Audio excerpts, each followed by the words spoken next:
হোস্টেলে থাকলে সকালবেলায় শীতের মধ্যে ঘুম থেকে উঠে আমি কি করি চলো তোমাদের বলি। এই 3-4 দিন থেকে যে পরিমাণ ঠান্ডা পড়েছে এর জন্য হোস্টেলে আমার ঠিকঠাকভাবে ঘুমই হচ্ছে না, কারণ আমার কাছে ওই কম্বলটা নেই যে কম্বলটা আমাকে প্রোটেকশন দিতে পারবে ঠান্ডার থেকে।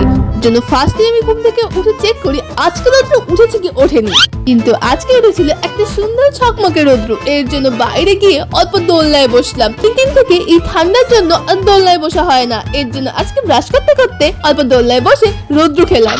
জলগুলো এত বরফের মতো ঠান্ডা যে ওই জল দিয়ে ব্রাশ করার সময় আমার দাঁতই কেঁপে যায়। এরপর ঘরে এসে জানালার পর্দাটা খুললাম। পর্দাটা দেখে আবার তোমরা হেসো না, আমার কাছে পর্দা তখন ছিল না বলে এই কম্বলটি পর্দা হিসেবে ব্যবহার করতাম। এরপর করতে করতে অভ্যাস হয়ে গেছে আর তাই পর্দাই কিনিনি।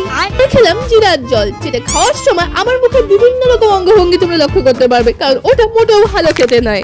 এত কাজ করার পর শেষমেশ বসলাম আমি পড়তে, কারণ আজকে ছিল না কলেজ। এখন তোমরা আমার চ্যানেলকে তাড়াতাড়ি সাবস্ক্রাইব করো। আজকে যেটা দাদা।